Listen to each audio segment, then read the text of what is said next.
অনেকদিন থেকেই আমার একটা পাহাড় কেনার শখ, কিন্তু পাহাড় কে বিক্রি করে তা জানি না। যদি তার দেখা পেতাম, দামের জন্য আটকাতো না। আমার নিজস্ব একটা নদী আছে, সেটা দিয়ে দিতাম পাহাড়টার বদলে। কে না জানে পাহাড়ের চেয়ে নদীর দামই বেশি। পাহাড় স্থানও, নদী বহমান, তবু আমি নদীর বদলে পাহাড়টাই কিনতাম, কারণ আমি ঠকতে চাই। নদীটা অবশ্য কিনেছিলাম একটা দ্বীপের বদলে। ছেলেবেলায় আমার বেশ ছোট্ট খাট্ট ছিমছাম একটা দ্বীপ ছিল, সেখানে অসংখ্য প্রজাপতি। শৈশবের দ্বীপটি ছিল বড় প্রিয়। আবার যৌবনে দ্বীপটি আমার কাছে মাপে ছোট লাগলো। প্রবহমান চিপচিপে তন্নি নদীটি বেশ পছন্দ হলো আমার। বন্ধুরা বলল, ওইটুকু একটা দ্বীপের বিনিময়ে এত বড় একটা নদী পেয়েছিস, খুব জিতেছিস তো। তখন জয়ের আনন্দে আমি বিহ্বল হতাম। তখন সত্যিই আমি ভালোবাসতাম নদীটিকে।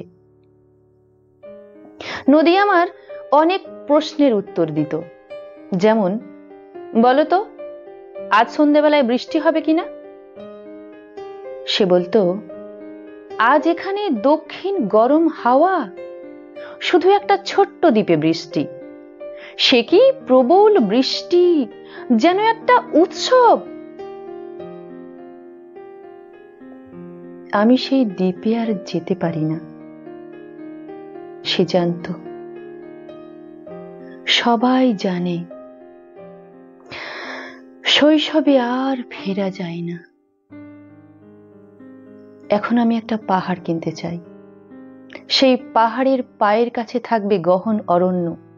আমি সেই অরণ্য পার হয়ে যাব, তারপর শুধু রুক্ষ কঠিন পাহাড়, একেবারে চূড়ায় মাথার খুব কাছে আকাশ, নিচে বিপুলা পৃথিবী, চরাচরে তীব্র নির্জনতা।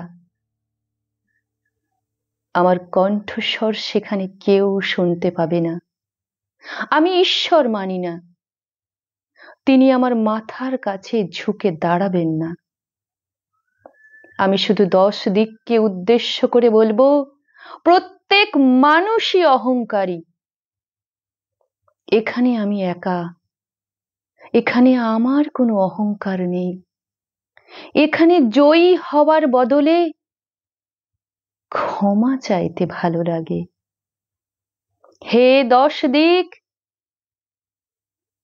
আমি কোনো দোষ করিনি,